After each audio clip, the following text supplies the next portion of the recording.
इधर अश्वत्थामा घबराया, तुरंत उसने ब्रह्मास्त्र का संधान कर दिया और देखते ही देखते अर्जुन ने ब्रह्मास्त्र को देखकर घबराने लगे। भगवान कहने लगे चिंता मत करो, आज ये ब्रह्मास्त्र तुम अश्वत्थामा चलाना जानता है तो तुम इसे शांत करना भी जानते हो, कर दो शांत से।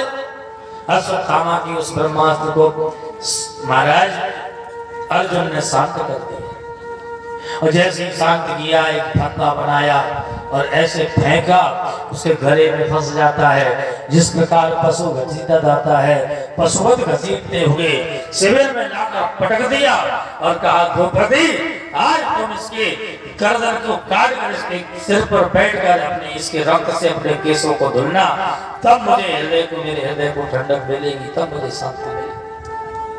जैसे द्रौपदी के सामने अश्वत्थामा ने सिर उठाया तो देखे दीन दशा को देखकर द्रौपदी तो दया की देवी है। द्रौपदी कहने लगी मंचा सामंज मंचार प्रवासनी, अरे छोड़ दो इसे, छोड़ दो। देखिए धन्य है द्रौपदी, विचारणीय बात है, किसी माँ का बालक कोई मार दे, वो हत्यारा सामने हो तो मां छोड़ेगी? नहीं छोड़ेगी।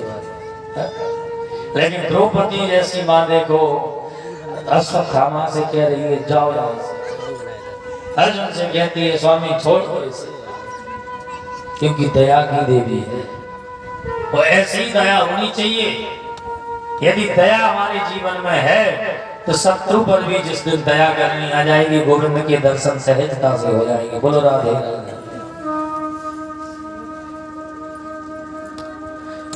इधर भीम कहने लगे भैया आप छोड़ देंगे तो हम नहीं छोड़ने वाले। नकुल सहदेव कहने लगे यदि आप छोड़ देंगे तो हम नहीं छोड़ने वाले।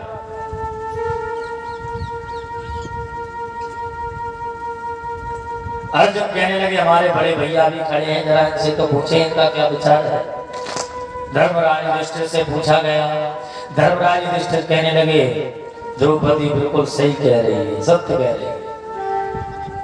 देखिए द्रौपदी दया स्वरूपा है तो धर्मराज युधिष्ठिर धर्म स्वरूप है। कौन है? धर्म स्वरूप, और धर्म कभी गलत नहीं कहेगा। धर्मराज युधिष्ठिर कहने लगे छोड़ो दो इसे। जब छोड़ने की बात कही अर्जुन को बात समझ में नहीं आई कि भैया भी बहुत गलत कह रहे हैं। तुरंत भगवान के पास आए, भगवान से कहने लगे प्रभु आप बताइए क्या किया जाए। भगवान कहने लगे देखिए भगवान ने क्या कहा। भगवान कहते हैं ब्रह्म बंधुर्नहंतव्यम आंतताई वरारणम, ब्राह्मण को मारना नहीं चाहिए और आतताई को छोड़ना नहीं चाहिए। अब अर्जुन सोचने लगे ये कैसी उल्टी बात कर रहे हैं। ब्राह्मण को मारना नहीं चाहिए और आतताई को छोड़ना नहीं चाहिए। जैसे कन्हैया तुम टेढ़े हो जैसी टेढ़ी बात कर रहे हो। अरे अश्वत्थामा तो ब्राह्मण भी है और आतताई भी है।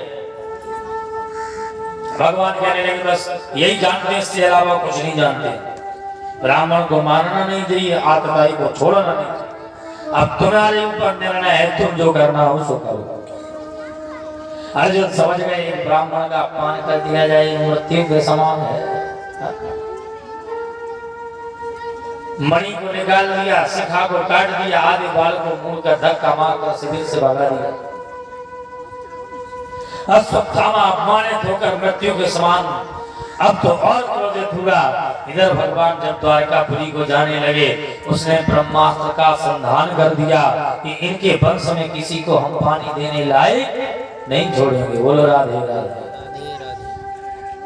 जैसे ही ब्रह्मास्त्र आया तो एक स्त्री आती है और भगवान के चरणों में गिर पड़ती है। पाए पाए महायोगी देव देव जगतपते, हे प्रभु हमारी रक्षा करिए, रक्षा करिए। ये स्त्री कौन है? ये अभिमन्यु की पत्नी उत्तरा है महाराज, जिसके गर्भ में जो बालक पल रहा है। अभिमन्यु की पत्नी उत्तरा। ब्रह्मास्त्र आया, भगवान देखिए समझने वाली बात है। ब्रह्मास्त्र अश्वत्थामा ने पहले भी छोड़ा था अर्जुन के ऊपर, छोड़ा था तो अर्जुन ने क्या किया था? सुन रहे थे कि मन कहीं और था। क्या किया था? शांत कर दिया था, किया था। तो उत्तरा अर्जुन के पास भी जा सकती थी, क्योंकि अभी अभी शांत किया है ब्रह्मास्त्र को, अभी अभी शांत किया है। तो उत्तरा अर्जुन के पास भी जा सकती थी, लेकिन भगवान की बात सुन गई, क्योंकि वो जानती थी कि जब मेरी सासू माँ का चीर हर वस्त्राहरण हो रहा था द्रौपदी का, तब बड़े बड़े योद्धा बैठे थे, किसी ने रक्षा नहीं की थी, तब भगवान नहीं आके बचाया था मेरी सासू माँ को। इसलिए सबको छोड़कर वो भगवान के चरणों में गिर पड़ी, प्रभु हमारी रक्षा करें। और देखते ही देखते भगवान ने अंगूठे के समान स्वरूप बनाया और उत्तरा के गर्भ में प्रवेश कर गए और ब्रह्मास्त्र को शांत कर दिया गदा के द्वारा। देखिए हमारे भारतवर्ष में अनेकों स्त्री हुई हैं जिन्होंने भगवान को भी गर्भ में धारण किया है और भक्तों को भी गर्भ में धारण किया है, लेकिन उत्तरा एक ऐसी स्त्री है जिसने अपने गर्भ में भक्त और भगवान दोनों को आज धारण किया है। बोल भक्तवत्सल भगवान की जय। आज भगवान भी गर्भ में प्रवेश पा गए और जो गर्भ में बालक है वो भगवान का ही भक्त है।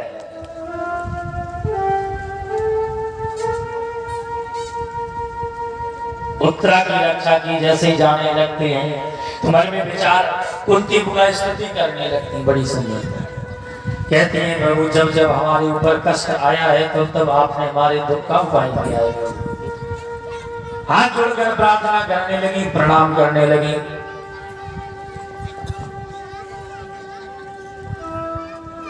प्रणाम किया जैसे अब प्रणाम करते ही भगवान कहने लगे आप तो हमारी बुआ है,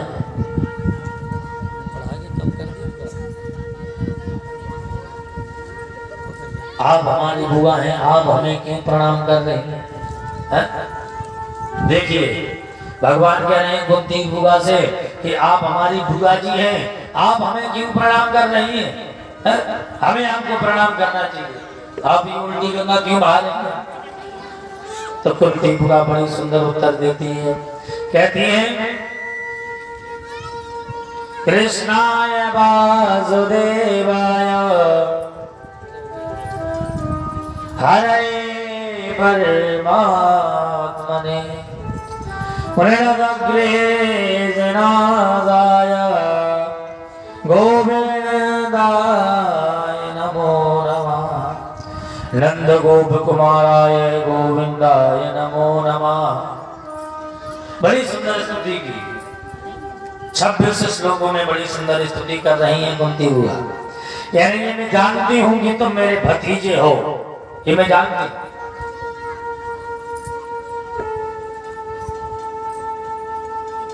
लेकिन तुम भगवान हो इसलिए तुम्हें प्रणाम कर रहे हैं, तुम भगवान हो।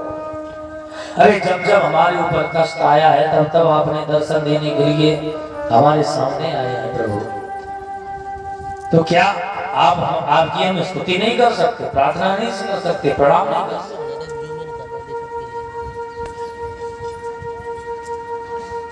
भगवान कहने लगे जब तुम हमें प्रणाम नहीं कर रही हो तो बुआ मांगो, क्या मांगना चाहती हो? तो कुंती बुआ कहने लगी यदि आप हमें देना चाहते हैं विपदा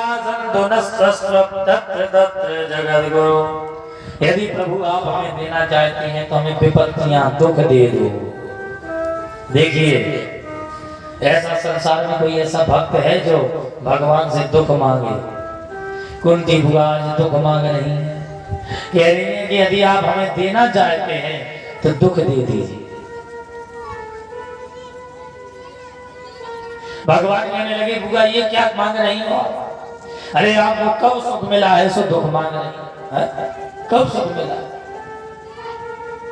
कुंवारे में पुत्र पैदा हो गया, जैसे जैसे विवाह हुआ तो पांडु पी लिया का रोगी पति मिल गया, जैसे तैसे बालक हुए राज्य से निकाल दिए गए। जब सुख मिलने का समय आया और तब तुम कह रही हो हमें दुख दे दो।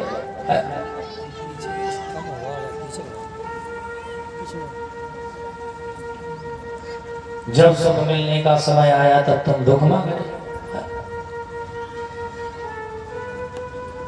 क्यों मांग रहे हैं? तो कुंती बुआ ने बड़ा सुंदर उत्तर दिया, प्रभु जब जब दुख और कष्ट आया है तब तब आप हमें दर्शन देने के लिए आए हैं। बोलो राधे राधे, आप हमें दर्शन देने के लिए आए, इसलिए दुख और कष्ट हम मांग रहे हैं। क्यों? क्योंकि दुख में सुमिरन सब करें, सुख में करे न कोई, और जो सुख में सुमिरन करे तो दुख का अरे जो दुख सुख में यदि परमात्मा को भजने लगेगा तो जीवन में दुख आने वाला नहीं है।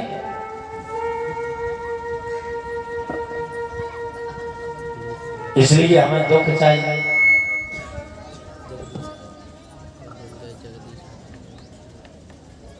अब देखिए महाराज, कुंती बुआ तो द्वापर की थी इसलिए दुख मांगा, और हमारे कलयुग के भक्त क्या मांगते हैं भगवान से?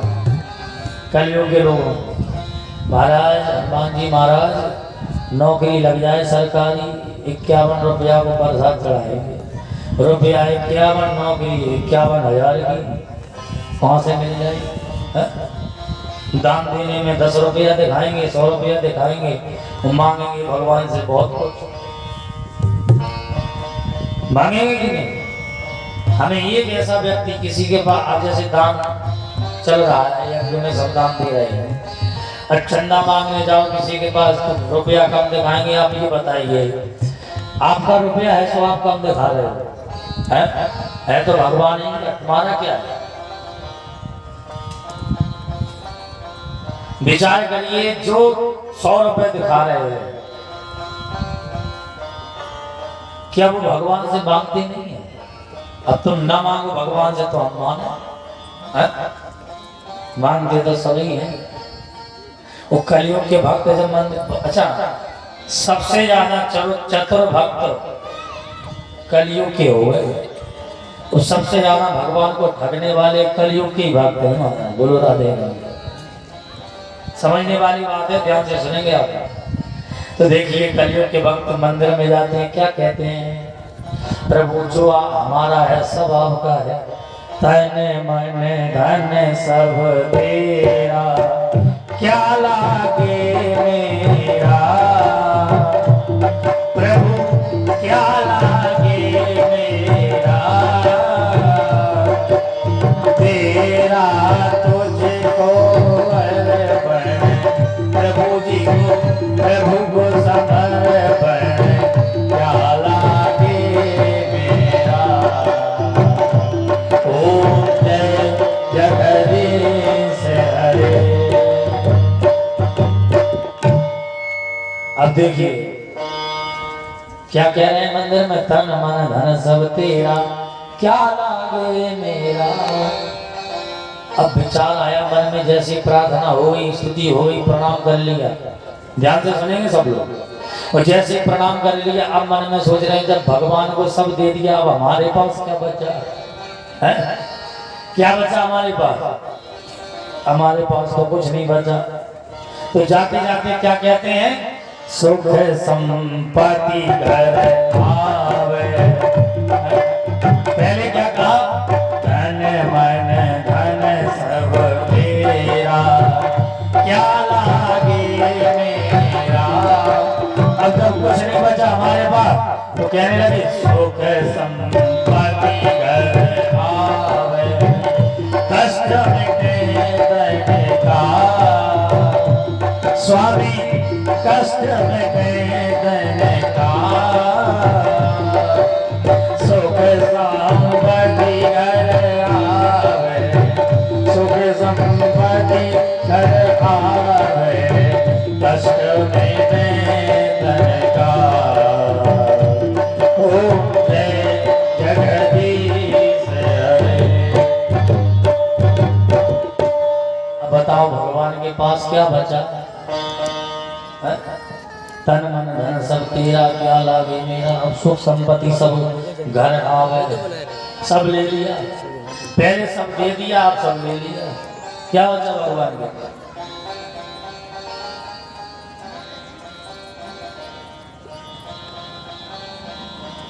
बोलो राधे राधे राधे राधे। अभी आवाज नहीं आई, राधे राधे बोल रही, बोलो राधे राधे।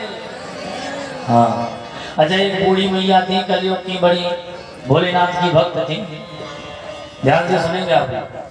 तो बूढ़ी मैया भगवान भोलेनाथ की बड़ी प्रिय भक्त थी। एक बार भोले बाबा प्रकट हो गए, कहने लगे बूढ़ी मैया से मांगो, क्या मांगना चाहती हो? अब बूढ़ी मैया ने सोचा, आंखों से अंधी थी बूढ़ी मैया, धन संपत्ति की कमी थी और नाती भी नहीं था उनके। अब उन्होंने सोचा, कलयुग की थी, सोचा कि महाराज आज सब मांग लेंगे, कुछ नहीं बचेगा। भोले बाबा समझ गए मन की बात, कहने लगे मैया एक ही वरदान देंगे, एक ही देंगे। भोले बाबा अपने आप को चतुर समझ रहे थे, बूढ़ी मैया उनसे ज्यादा चतुर थी। कहने लगे अच्छा एक ही देंगे? बोले ठीक है, हम एक ही लेंगे। बूढ़ी मैया कहने लगी, हे भोलेनाथ, मैं अपनी आंखों से अपने नाती को सोने के कटोरे में दूध पीती हुई देखूं। बोलो राधे राधे। मैं अपनी आंखों से अपने नाती को सोने के कटोरे में दूध पीती हुई देखूं। अब विचार करिए, एक ही वरदान में सब मांग लिया। ऐसे ऐसे कलयुग के भक्त हैं। सोने के कटोरे में दूध पिएगा तो धन संपत्ति की कमी नहीं रहेगी। वो अपनी आंखों से नाती को देखेंगी तो आंखें भी आ जाएंगी और नाती भी आ जाएगा। बोलो राधे राधे।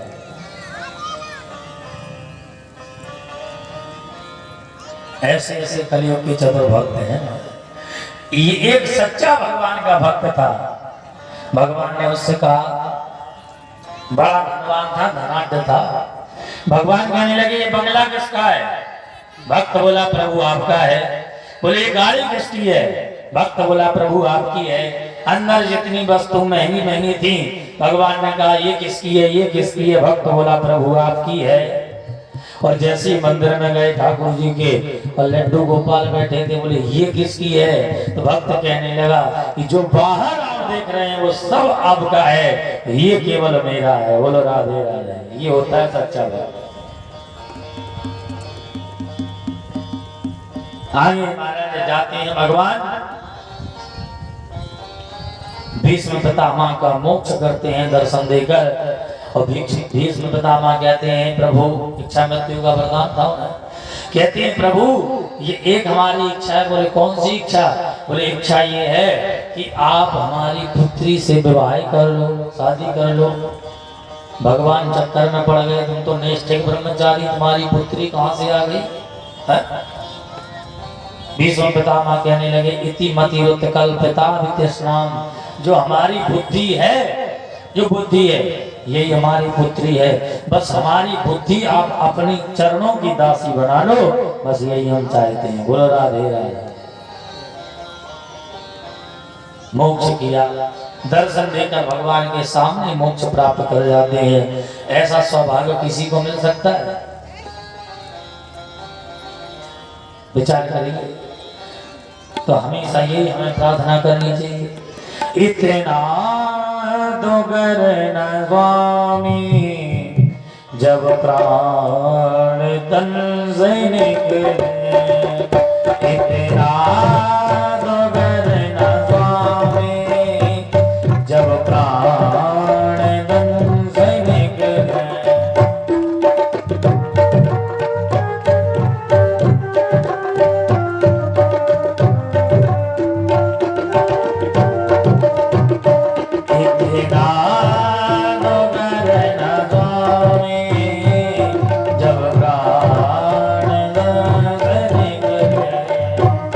राधे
जब प्राण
बोलिए श्रीमद् भागवत महापुराण की जय हो। बोले राधा रानी सरकार की जय हो।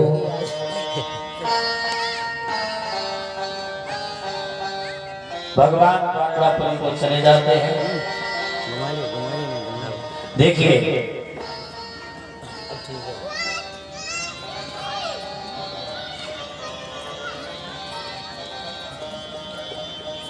जिस बालक की भगवान ने रक्षा की थी उस बालक का जन्म हो जाता है उत्तरा के गर्भ से। और जैसे ही जन्म हुआ तो महाराज नामकरण की बारी आई। नाम क्या रखा जाए? तो विष्णुराध नाम रख दिया। विष्णुराध का अर्थ क्या है? जिसने भगवत कृपा गर्भ में ही प्राप्त कर ली हो, भगवान के दर्शन गर्भ में ही प्राप्त कर ली हो, ऐसा विष्णुराध। विष्णुराध नाम रखा गया। और जब भगवान जन्म लेते ही भगवान को इधर उधर ढूंढने लगा तो उसका नाम रख दिया परीक्षित। क्या नाम रखा? परीक्षित।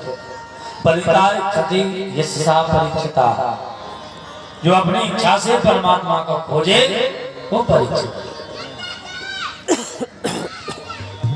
समय अनुसार वालों बड़ा होता है, वन की ओर प्रस्थान कर जाते हैं। पांचों पांडव द्रौपदी के साथ हिमालय पर्वत में भजन करके मोक्ष प्राप्त कर जाते हैं। बोल भक्तवत्सल भगवान की। यहाँ विदुर जी महाराज धृतराष्ट्र को समझाते हैं, कहते हैं अभी भी समय है, भगवान की प्राप्ति कर लो तब वैराग्य होता है।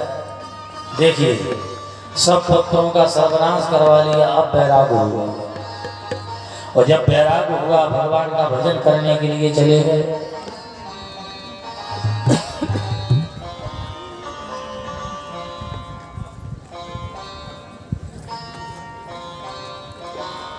और विदुर जी महाराज जब भजन कर रहे थे, रास्ते में विदुर और मैत्री संवाद प्रारंभ हो जाता है। मैत्री जी को भगवान कहते हैं कि जाओ, हमारा एक भक्त है विदुर जिसका नाम है, उसके ऊपर भी हमारी कृपा का दर्शन, कृपा दृष्टि दिखाओ, जो हमारी भगवत कथा है वो उसे सुनाओ। बोल भक्तवत्सल भगवान की। तो देखिए भागवत महापुराण में 4 श्रोता हैं, 4 वक्ता है। समझने वाली बात है। भागवत में 4 श्रोता हैं, 4 वक्ता हैं। श्रोता कौन कौन है? प्रथम श्रोता है सौनक जी महाराज और सूत जी महाराज वक्ता है, कथावाचक। और नारद जी श्रोता हैं, दूसरे नारद जी श्रोता हैं और सनक सनातन सनत कुमार वक्ता हैं। और तीसरे विदुर जी महाराज श्रोता हैं और मैत्रेय जी महाराज वक्ता हैं। और चौथे परीक्षित जी महाराज श्रोता हैं और सुखदेव जी महाराज वक्ता हैं। बोल भक्तवत्सल भगवान की। 4 प्रकार के श्रोता वक्ता भागवत जी में है।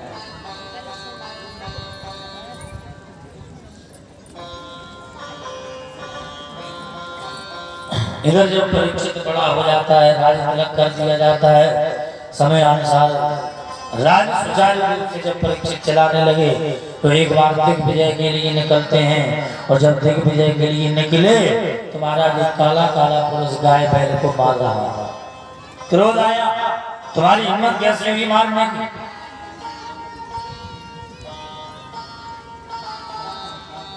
तो काला काला पुरुष जो मार रहा था, परीक्षित जी ने जैसे तलवार उठाई, मारने का प्रयास किया, तुरंत चरणों में गिर पड़ा।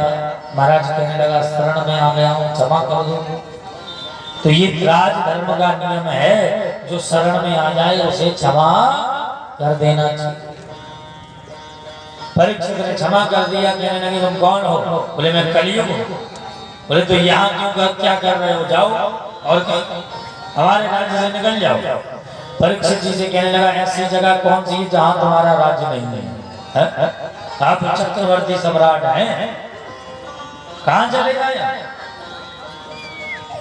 तो परीक्षित जी कहने लगे तो हम तुम्हें 4 स्थान देते हैं, वहां निवास करो। बोलो राधे राधे। 4 स्थानों का वास दीजिए। और 4 स्थान कौन कौन दिए? द्युतम्बान स्त्रियासूर यत्र धर्म चतुर्विधा। पहला स्थान दिया द्युत, जुए, जुए में कलियुग का वास है। द्युतम पानम, दूसरा स्थान दिया पान मदिरा में, शराब में कलियुग का वास है। द्युतम पानम स्त्रिया, तीसरा स्थान वैश्यालय में कलियुग का वास है। सोना, हिंसा कहते हैं, चौथा भाग महाराज हिंसा में कलयुग का वास। तो 4 स्थान कौन कौन है? जुआ, शराब, वेश्यालय और हिंसा। जो इनका अनुगमन करता है उनके ऊपर कलयुग मंडराता है। जो जुआ खेलते हैं उनके ऊपर भी खूब कलयुग मंडराता है। जो दारू पीते हैं उनके ऊपर भी खूब कलयुग मंडराता है। अच्छा एक बात, दारू पीने वालों के कुछ गुण भी होते हैं, सुनोगे आप? सुना था?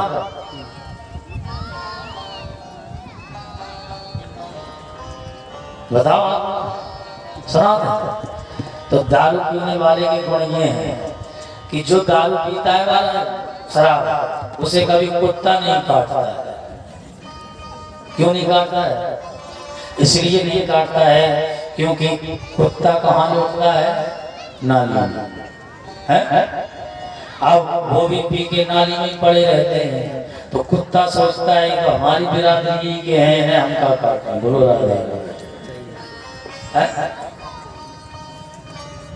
दूसरा गुण ये है कि शराबियों को कभी बुढ़ापा नहीं आता है। क्यों? एक आदमी होते जिन्हें आ जाए, इसलिए नहीं आता है क्योंकि जवानी में इतनी पी जाए कि आता पाते सब सूख जाए।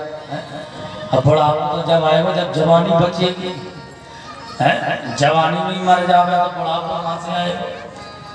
और तीसरा गुण ये है कि उन्हें उनके घर में कभी चोरी नहीं होती। अच्छा चोरी क्यों नहीं होती? इसलिए नहीं होती है चोरी क्योंकि जो भी होता है सब बेच के पी जाते हैं। और चोर तो वहीं जाते हैं जहाँ कुछ होता है। अब जहाँ कुछ हो ही ना तो वहाँ चोर क्या करेंगे? तो शराबियों के लिए कुछ गुण भी है। बोल भगवान की जय। तो मदिरा शराब में कलयुग का वास। अच्छा एक सज्जन दारू पीते थे, एक महात्मा जी के पास गए, कहने लगे महाराज हमारी शराब नहीं झूठ नहीं, बड़े परेशान हैं, क्या करें, कोई उपाय बता। तो महाराज गुरु जी कहने लगे तो अपने मन से छोड़नी पड़ी।